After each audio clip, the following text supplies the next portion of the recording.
Rwandiko rwa Yakobo igice cya 3 n'umurongo wa 17 haravuze ngo ariko ubwenge buva mu ijuru rya mbere buraboneye kandi nubwo amahoro n'ubw'ineza bwemera kugirwa inama bwuzuye imbabazi n'imbuto nziza butarubonera ku butoni kandi butagira uburyarya. Amen. Rwandiko rwa mbere Paulo yandikiye itorero ry'i Korinto igice cya mbere n'umurongo wa 30. Niyo ibaha kuba muri Kristo Yesu waduhindukiye ubwenge buva ku Mana no gukiranuka no kwezwa no gucungurwa. Amen. 31 akavuga kugira ngo bibe kuko byanditswe ngo uwirata yirata Uwiteka. Amen. Mana ndagushimira kuko uri Imana ikiranuka kandi yuzuye ubuntu n'imbaraga. Cobero ni cyawe ntawe muzagisangira. Ndaguhimbaza kuko uri umwami kandi ukiranuka wuzuye amahoro.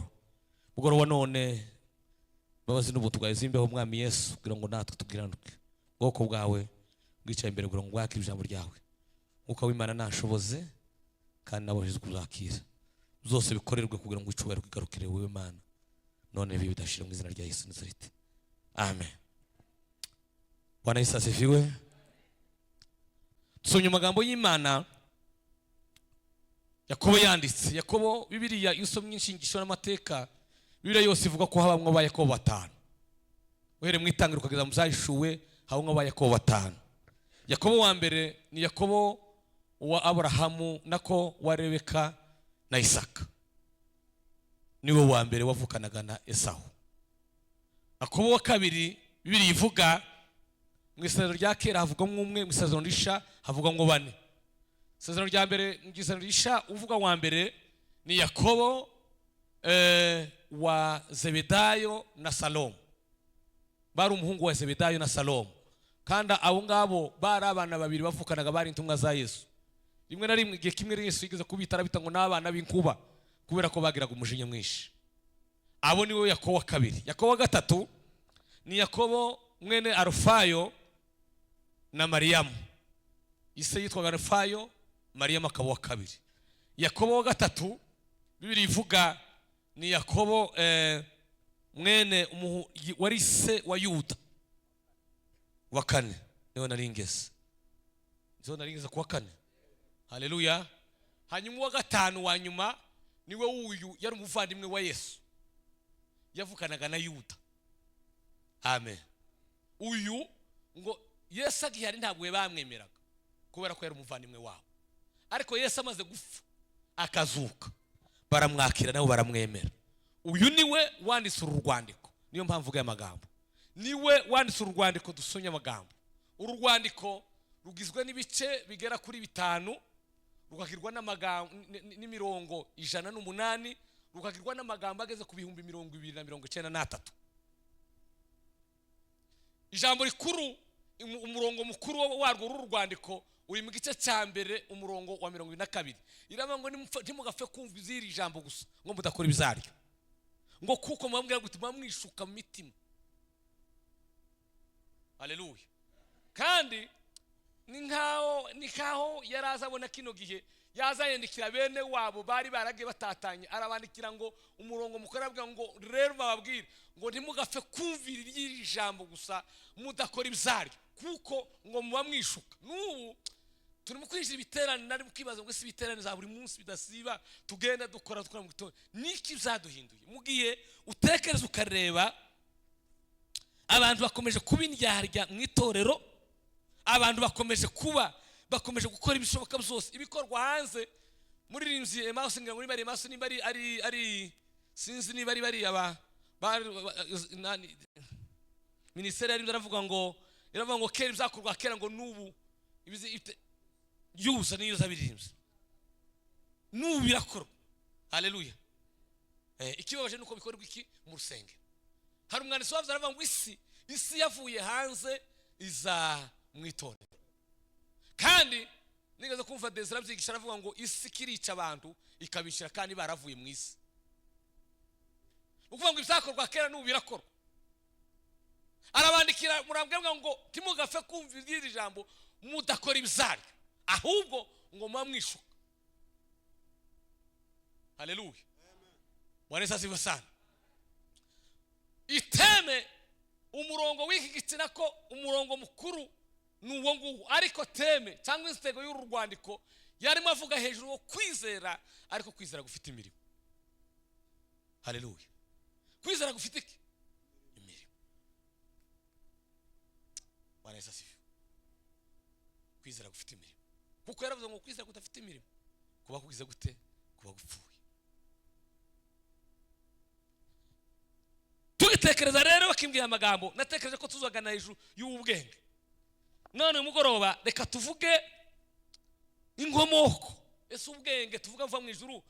Yakobo yanditse aravuga ngo ubwenge buva mu ijuru, ngo ijambo rya mbere guze gute?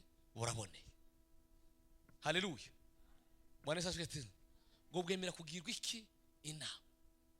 Ngo agere aje kwandikira abakorinto aravuga ngo uwo Yesu yavuze ngo uwo yaduhendukiye ngo ubwenge buva mu ijuru, kandi ngo niba hagira uwirata yirate kuko yamenye iki? Uwiteka. Sinzi niba cyo gufata baje kumfasha gusoma kugira ngo tuganire hejuru, tuvuge hejuru ubwenge bw'Imana. Tuzogana hejuru y'ubwenge bw'Imana, ariko reka tubanze utangire tuganira tuvuge ngo se isoko ya henu yihe. Cya kabiri tuzovugana hejuru y'ubwenge bw'Imana itanga uko bumeze. Cya gatatu tuzorangiza tuvuga ese ubwenge bw'Imana niki twokora kugira ngo tubuhabwe. Isoko ya mbere ubwenge bibiri ivuga n'ubwenge ngo bukomoka ku Mana yonyine. Isoko ubwenge tuzovuga akamaro kabwo, kandi nibisiza kubimenya, kuko ubwenge mpavuga ni wisdom, ntabwo mpavuga ni sagesse, ntabwo mpavuga knowledge cyangwa se intelligence. Kuko hari itandukano ry'ubwenge butangwa n'Imana, aribwo akaba nubwo bwita ubumenyi. Ubwenge, hari ubwenge butangwa n'abadayimoni, hari ubwenge buva ku Mana, hari ubwenge twiga, hari ubwenge ubwo bwenge bwatuganira n'ubwenge buva ku Mana ni sagesse. Sagesse mu Gifaransa niho bazatanga definition nziza, wenda ndaje kugenekereza simbizi. Bizavuga ngo la sagesse ngo c'est la capacité de savoir mettre en pratique ce que tu as appris. Icyo bita sagesse, c'est la capacité de savoir mettre en pratique ce que tu as appris. N'ubushobozi bugufasha kumenya gushyira mu bikorwa ibyo wakiri, ibyo wize. Tigitangaze ko umukristo yo kwiga theology cyangwa se umuntu wese akiga theology, Bibiliya akayisoma akayiboroka, ariko nanone akisambaniraho, akiyibesheraho, akikoraho amanyanga. Zoshoboka. Bwana Yesu asifiwe sana. Ariko iyo yakiri ubwo bwenge, yakira imbaraga zimubasha gushyira mu bikorwa izo yamenye. Bwana Yesu asifiwe. Haleluya. Bibiliya nivuga ngo dukundane, akagira ubwo ubasha bwo kubasha gukundana. Bibiliya nivuga ngo tukabeshe, akagira imbaraga zimubasha kureka kuvuga ikinyoma.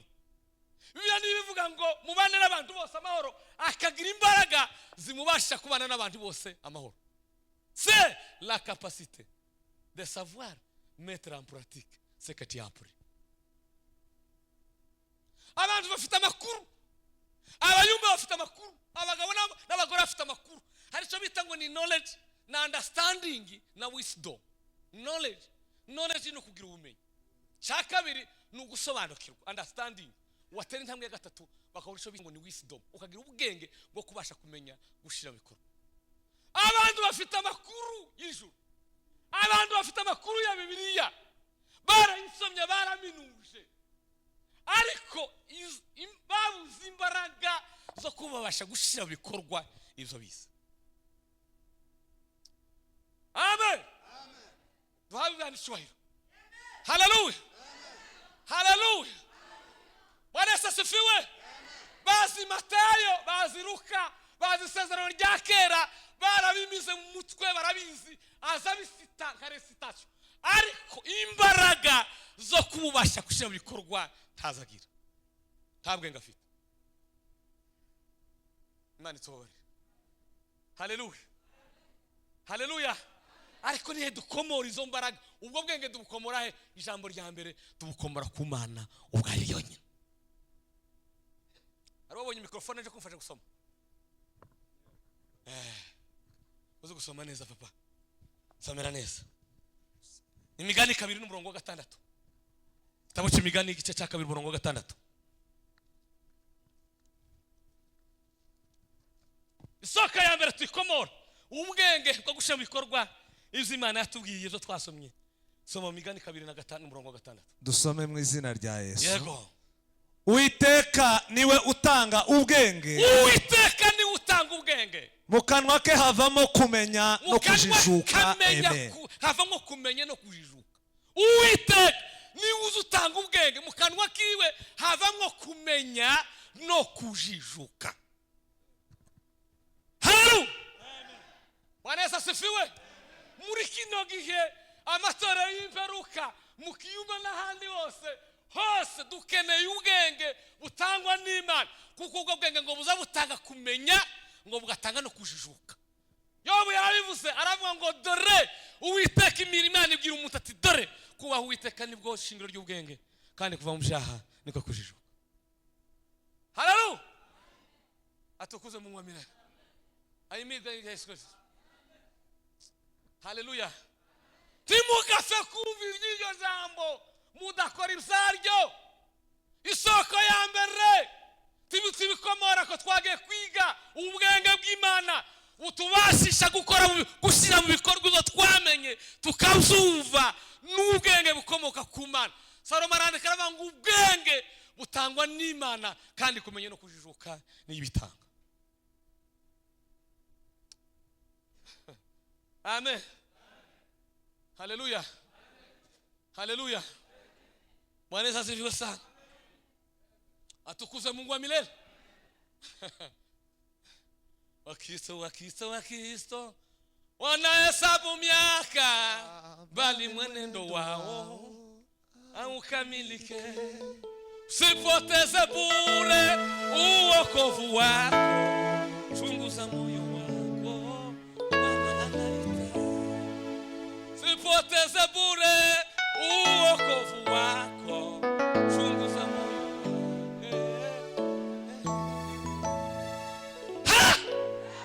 Nirabango basiga ariko ntibazamenya, bazumva ariko ntibazasobanukirwa. Haleluya. Nta kindi tubuze itorero rya none, nta kindi dukenye ubwenge tubashisha gushyira mu bikorwa ibyo twamenye twazumva. Amen. Niyo twabikomora byo gukomoka isoko ya mbere aho bikomoka ku Mana, kuko ijambo ry'Imana ryavuze ngo Uwiteka niwe utanga ubwenge no kumenya no kujijuka. Amen.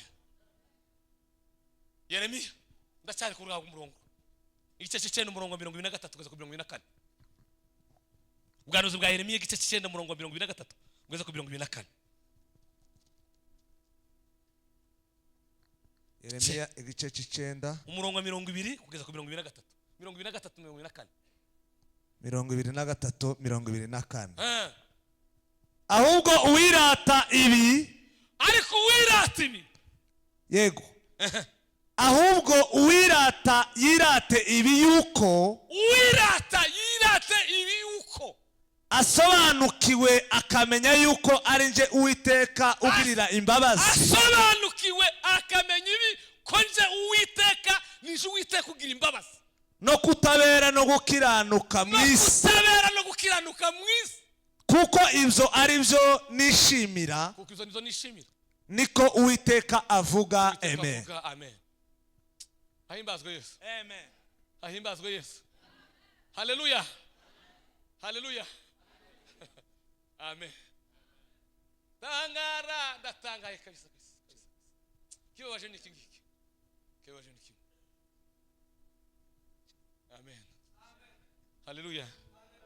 Ubwenge bwo muri isi bumaze kwiyongera, ubanga bugezweho buyobeje benshi, kutita kubyagakiza babigize intego, usubiza amaso inyuma si yacu yashize. Birasaba ko umuntu yegera mugenzi wiwe akamubwira ikibazo, akamubwira inama. Ikibabaje ni kimwe kandi giteye ubwoba, uko kuja mu ijuru ntawuzajana mugenzi we. Haleluya. Amen. barasifiwe sana. Dukeneye ubwenge, dukeneye za theology, naje ko ndayiga, naje kaza kuyiga. Dukeneye ubwenge, dukeneye kumenya, dukeneye kuvuga, tukuririmba neza. Ariko ikibazo muri cyo gico tubuze ubwenge bushira mu bikorwa byo turirimba, ibyo tuvuga, nizo twobubona. Yaba Mose bari bamuzi ijuru ryobaye kwa rukundo rugira neza nirwo Yesu yankuze. Yaba bisi bose bari baruzi ubwenge ntabundi. Biya yavuze ngo uwo Yesu wenda uhindukiye ubwenge uva ku Mana. Haleluya. Yaduhindukiye ubwenge uva ku Mana. Niki kibuze bene wacu, niki kibuze n'ubwenge bwo gushyira mu bikorwa ibyo twaririnze, ibyo twabwirijwe, niki twobigira. Isi yoba paradiso, makanisa yoba meza, imiryango yoba myiza, kiyumbe coba cyiza. Haleluya. Atukuze Mungu amina. Asifiwe Bwana wa majeshi. Haleluya. Mukikata kuja kuingia, mutakuta majina yenu yamevutwa na Mungu. Wakristo wengi kanisani, wanapofika kanisani wanaonekana ni wapole na wenye kumpenda Mungu. Kisha kurudi nyumbani wanatupa Biblia, wanaanza masegenyo, wanaanza kutetana kweli. Sikitiko enyi watu wa Mungu. Eko yaravuze ngo ninde ubuze ubwenge ngo nabusaba Imana. Ninde ubuze nabusaba Imana. Niki kibuze imiryango yacu, niki kibuze amatori mu bwone utuntu twari turengukanaho ngaho ibibazo byabaye ngibi. Niki takiri kibuze habuze ubwenge ngo kutuwasisha gushyira mu bikorwa ibyo twamenye. Oh! Holari desai gamida. Media shirga. Amen. Haleluya. Isoko ya kabiri ni kuri Kristo. Kuri Kristo Yesu. Rwandiko rw'Abakolosayi papa. Igice cya kabiri umurongo wa 3 usimbuke ku 8. Kristo Yesu uwo yaduhindukiye ubwenge uva ku Mana. Rwandiko rw'Abakolosayi igice cya kabiri umurongo wa 3 numero usimbuka kugera ku 8. Abakolosayi igice cya kabiri umurongo wa 3 numero usimbuka ku 8. Muri we nimo ubutunzi bwose bw'ubwenge no kumenya bwahishwe. Muri Yesu Kristo nimwo ubutunzi bwo kumenya bwahishwe. Mwirinde hatagira umuntu ubanyagisha ubwenge bw'abantu. Mwirinde hatagira ubanyagisha ubwenge bw'uburiganya n'ibihendo by'ubusa bikurikiza imihango y'abantu. We Iyo bahawe na basekuruza. Umurongo wa 3 papa numero usimbuka ku 8 gusa. Iyo bahawe na basekuruzaho karande kandi bigakurikiza imigenzereze ya mbere y'iby'isi idakurikiza Kristo. Amen. Waneza asifiwe. Amen. Tahani biza bikomoka ni muri Yesu. Ubwo bwe uwo mumenya akamwakira agategeka ubugingo bwiwe akamubamo agira imbaraga zo kumenya gushira bikorwa ijambo ry'Imana ryamuha. Niwo Paulo yabyandika twabisomye abwira Abakorinto aravuga ngo uwo nguwo yaduhindukiye ubwenge buva ku Mana no gukirana.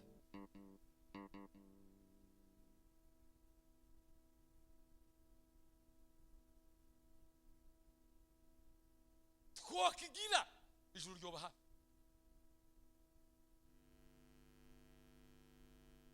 Amen. Haleluya. Bamara nuko twatwirwa turirimba wena bidafite nani. Jenda umukristo ndahora ndiwe kandi mu byukuri k'Imana. Wareba ko gintuza. Haleluya. Waneza asifiwe. Ngo zontunze naje ubwanje ngo nibyo uwo mucungu tumuje no kubeshira gatute. Ngo zontunze ngo ndaje ngo ndo umucunguzi kandi wareba taza naje gushirwa ariko iryo jambo ryaje ku mutima wacu mube abashimwe iryo jambo kasha bikorwa umugabo kuvuga gusa kuko gukora iryo jambo uwumva ijambo gusa hashe bikorwa ngo ameze nk'uyirebera mu ndorerwamo hanyuma kugira gutakigira gute akiye haleluya wana sasiwe none se kangaruke bacukuza umwanya amen haleluya isoko ya gatatu ni umwuka wera w'Imana mwuka wera w'Imana aho kubera kuko ari harera simbasoma cyane ariko ushaka wasoma yagenda urwandiko rwa mbere rw'abakorinto igice cya 2 umurongo w'9 kugeza 16 urebe ukuntu umwuka azatanga ubwo bwenge Paulo yabivuze neza haleluya Bwana asifiwe amen reka vuga iki ngiki yarabwiye ngo mwabaye Efeso igice cya mbere n'umurongo wa 13 ngo maze kumva uburyo mwizera umwami Yesu ngo mugakunda abera bose ngo ngira umwete kubasabira nkabingingira ku Mana data ariyo Mana yanyu namwe kugira ngo ibaho umwuka w'ubwenge nuwo guhishurwa kugira ngo bashobore gute kumenya Imana ngo amaso y'imitima yanyu agira gute aho Yesu haleluya amen mwuka wera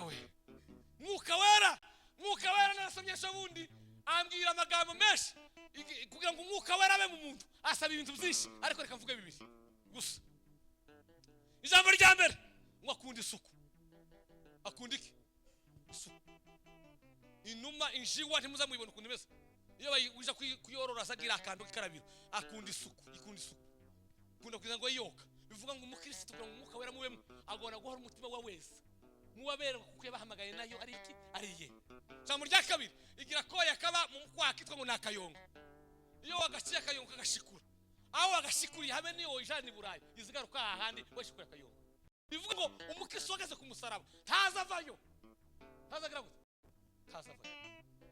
baba kristo mukirwa bagakimirana baracagira akayonga gasobanura ngo ni kamera ya kera kugira ngo umwuka abe mu muntu abe muremwo namaraza n'ubwo bwenge bw'Imana aza n'uwo mwuka wo gwishuka no kumenya agomba kuba yaraciwe akayonga yarageze ku musaraba haleluya Bwana Yesu asifiwe Bwana Yesu asifiwe isoko ya gatatu tuzotuhabwa kugira ngo wovoma nk'ubwenge wokuraho ubwenge n'isoko ivuga ngo ni umwuka wera kandi umwuka wera azaba ahantu wari isuku azaba aho umuntu wageze ku musaraba utakitwara kamere abantu batatu aho umuntu wa kamere aho umuntu w'umubiri kaba n'umuntu w'umwuka umuntu wa kamere ni wa utarakizwa kuva yava hanze akaza mu ikanisa aracyari wa wundi yabaye hanze azabesha n'ubu aracabesha yabaye hanze azasambana n'ubu aracasambana yabaye hanze agira amatiku n'ubu aracagira amatuku uwo ni umuntu wa kamere imbere yo gukizwa kwe na nyuma yo gukizwa kiwe byose birasa umuntu w'umubiri ni umuntu wigeze kwakira impano y'umwuka agasogongera ku mwuka bwo akagwa kabivamo uyo yaguye akabivamo azayanga kwemera ko yaguye kandi akanga kugira gute kubivamo ico gihe hasigara ategeko n'umubiri wiwe umuntu wa gatatu ni umuntu utegekwa n'umwuka wera uzi umwuka wera Imana kandi biravuga ngo abayoborwa n'umwuka w'Imana nibo bana b'Imana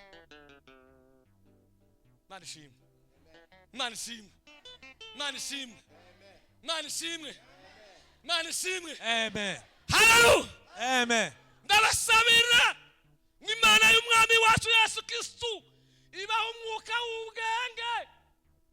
ubwenge we burakenewe we ubwenge imiryango irabikeneye ubwenge amatorero arabukeneye ubwenge kiyumekera bukeneye ubwenge barabukeneye Imana ubwenge mu bikorwa bizo twumvise amen haleluya uwo muntu ni mwiza azaba mwiza iyo ubwenge bw'Imana bwamugezemo kamere yamubaga mwizishira bigashira gahinduka busha aho rero avuze ngo Bwana asifiwe yabyanditse avuga hejuru y'ubwo bwenge bw'umwuka aravuga ngo avuga hejuru umusaraba aravuga ngo sinkistira atandi kundi igice cya 3:14 bagaratiye ngo sinkira atandi kindi uretse ngo umusaraba wa Kristo ngo bampindukiye ko isa nkibangwe kuri jewe naje nkaba nkubangwe kuri yo amen atukuze mu mwami haleluya abo ngabo abo nibo ogira icyo bakora muri isi ya none y'ubuhenebere isi yibagiwe isi kure amen atukuze mu mwami haleluya kale ubwenge amen Oh haleluya we. Ahimbazwe Yesu mwana w'Imana. Ahimbazwe Yesu mwana w'Imana.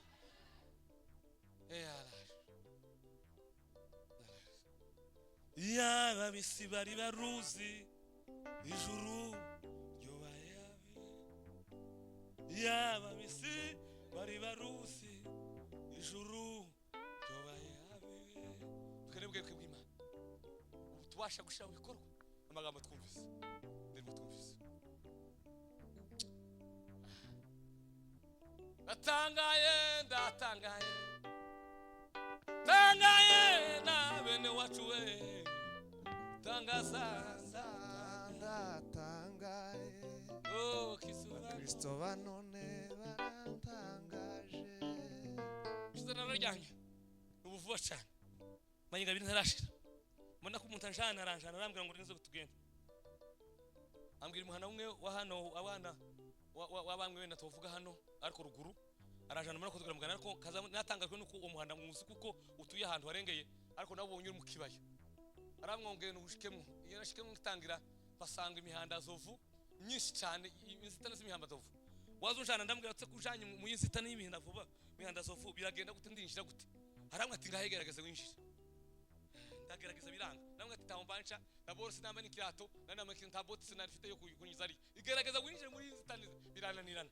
Mumara kunkuranira arambindukana warunjana arambwira ngo none wabibonye ukuntu bimeze ko bidashoboka nzi ndabibonye none kurabona ibingi biri mu gukorwa amatorero zo gukunda ambwira ibintu byinshi kiniki biri gukora urabona zo gukunda nawe nzizokunda nkuko arambwira nkuko wananiwe kwija mu jendazo nibyo ibintu tekeza ko bizokorwa mu itorero bitoshoboka tuzokunda simbivuzanga ntazo ntayivuga nuko ndicu amen kandi nyine ngo bitekeze maze kwicura ndabitekeza nyine ngo bitahura sanga niko bimeze niko bimeze none se amen ariko kiterane ninka mfite amakari menshi mumbabarire mfite amakari menshi cyane mfite amakari menshi cyane ni muzovugana amakari muzombabarire nyine muhanangane nuko byashe mfite amakari menshi cyane mfite amakari menshi ishaka ry'inzu y'Imana ishaka ry'umurimo w'Imana haleluya nubwo muri theology bamuzema nasi bari hano batazemeye batazabyemeye zavuga theology bazakubwira ngo muvuga butumwa ntagomba kurakara cyane agomba gusimayilinga agaseka kabereza ariko agaseka banduza oya nindi bishoboka nimuna ndabona ndasetse nuko muzobyihangana ko nabwira abantu ngo ntitukababo kumva ijambo gusa tuzabo kurikora. Yesu yavuze ijambo aravuga ngo abumvira ijambo ryanje bakarikomeza ngo bazamera nk'iki kabanyabwenge mubasinzira ku mutwe niko revera we niko bimeze bumvira ijambo gira gute kurikomeza no gira gute no gushaka bikorwa izo rikubwiye.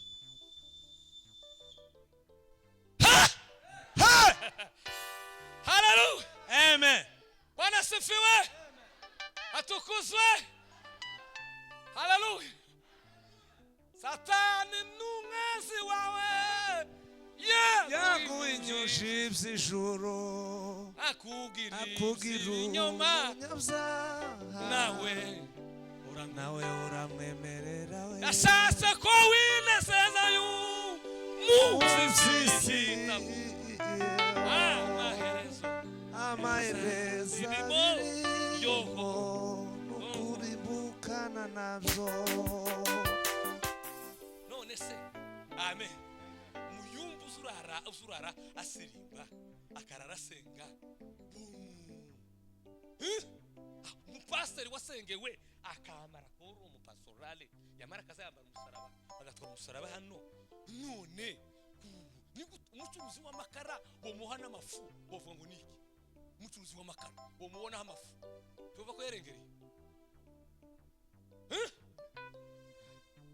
haleluya bizabisha bizana nuru binashirika gani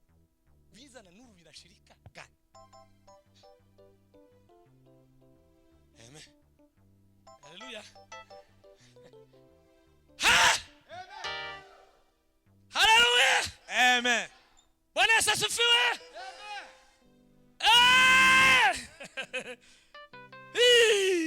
amen. Soko ya kane ni ijambo ry'Imana niho ndangirije. Soko ya kane so tuva mu bwenge ni mu ijambo ry'Imana. Amen. Bwana Yesu asifiwe Haleluya. Urwanane na Yesu kweta bihebuje, we kwitwaza ibitabo n'imifuka gusa, yanuza w'Imana ukijijwe rwose, wone gutabara abo yapfiriye. Bitabo n'imifuka ngo ni runaka ngo perezida ngo je suis quelqu'un qui ne fait rien. Qu'est-ce que ça signifie?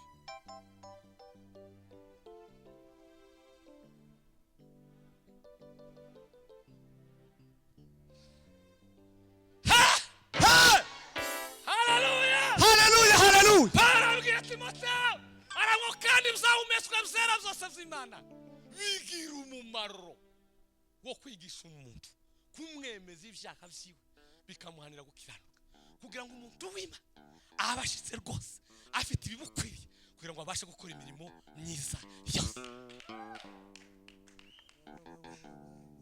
Haleluya. Amen. Uyu mutasoma Bibiliya kuwa mbere, kuwa kabiri, kuwa gatatu, umwe ari muri Dawudi. Umupasteri utazusoma Bibiliya, umumama n'umugabo utazusoma Bibiliya, we Bibiliya ibyagumeswa byera byose by'Imana bigira umumaro wo kugisha umuntu. Haleluya. Haleluya. Bwana asifiwe sana. Amen. Bwana asifiwe sana. Haleluya. Karukana mu giterane nasomye Bibiliya ndanezerwa, maze kubwiriza ariko namaze kubwiriza, bari kubwiriza umutima wambwira ngo nintahe birarangiye. Barishega mu ikanisa ko barantegereje, namagere no mu icumbi Imana y'amahuzo yanje yawe ramanitse hose, ndayatekera mu ishakoshi ndafunze, senze Imana shima Imana koko igiterane kirangije kugwa kandi kuwa gatandatu mu gitondo. Umuntu wanategeze kandi mvuga mutumwe yinjije nama mpambira igihe nyene ngiye gusohoka gutya, nani navyo ndamagenda ngo nshaka muvuga motari mugire ngo ngwina hano motari yama fatara mara gufata genda fatika po cyane nama kwepa kureho telefone nje kwishira ngeze Kigali. None cyake mukyanita gutyo muazo protocol utimwa dukira araje arashize ngo shika tipasi waje kuruhuka ngo avuge gutyo ubwenge buragarutse. Yo byagenze gute ubwenge bugaruke? None nari ngiye kugenda muvuga butumwa bovuze ngo batumiye umusazi, batumiye iki, ariko nari ndikuye. Bwana asifiwe sana. Nari ndikuye mu ijambo ry'Imana hahandi nari nsomye Zaburi, narafunga gutya soma Zaburi ya mbere irambwira ngo hahirwa udakurikiza imigambi y'ababi, tahagarare mu nzira z'abanyabyaha, ntiyicarane n'iki n'abakobanyi. Uwo ngo ahubwo ijambo ry'Imana ngo niryo amategeko y'Imana ngo niyo yibwira ku manywa na nijoro. Uwo ngo azahwana n'igiti cyatewe hafi y'umugezi ngo urakira imbuto mu gihe cyacu, ngo cyazakora cyose kizamubera cyiza. Aritekeza ngo ritekezaho nanicaye namutima mbura ngo zinga namazinga ikapo zinga n'ibitanda zoswa n'amahuzo ndagenda namanura kuri portemento zaje masose ndazinga shakoshi ndazinga sengesho byo gutaha. Hauzo kurubwenge tuzobusoma muri shimi, tuzobusoma muri matematike, si komoko y'umuryango. Ubwo bwenge biya yavuze ngo ndahandi buva mu ijuru. Ninde ubuza ubwenge nabusaba Imana ibutanga itima, nibwo dukeneye. Matoro yacu yobugira yo basaba, miryango yacu yobugira yo basaba, bayumbe bacu bogira ubwo bwenge sawa rwose, ibintu zoba okay. Cyaturane niki nuko turi abantu bo kuvuga amagambo gusa ariko tudashira bikorwa ibyo bijana. Ndarangisha muri Imana. Bwana asifiwe sana. Haleluya. Sivuga ngo ndarangisha kuko turakumenya n'ijoro turi kumwe turagenda turavuga ayandi masoko abiri asigaye nituma tuzobona kuvuga ayandi magomba kuriki. Ubwenge urafite, ubwenge buba muri wewe buzabutuma ushira bikorwa wasomye, buzabugufasha ngo azagenda ngo ariko wawa apostle ngo azake ngukure ngo tuzi kuri mwana wari hariye ngo hariye ngo azayifatira abantu ngo nigitangaza ngo doma gutya ngo koreza kuvuga ngo n'uwa mbere ngo ariko gasohoka hanze urebe. None se hanze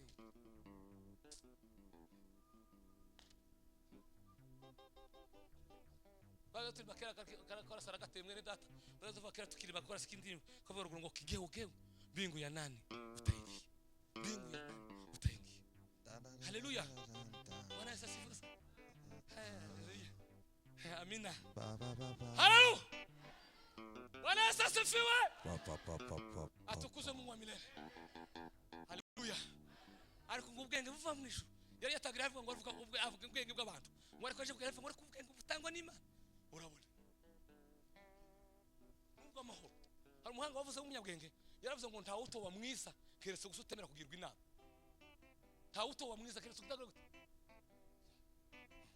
kuko isi niyo tugize nabi wa psychologue yaravuze ngo l'homme l'enfant est naturellement beau mais c'est la société qui le corrompt la société ni mwiza ariko se umuntu wese yoba mwiza gusa niba yemera kugirwa inama jambo ry'Imana kugira inama y'umugoroba none ngo niba utazusha mu bikorwa izo wumvise ugenda ufata umwanzuro wemera kugirwa inama ubwo uzobona ubwenge bw'Imana uzogira amahoro uzogira ibyishimo jambo ry'Imana tuganze amen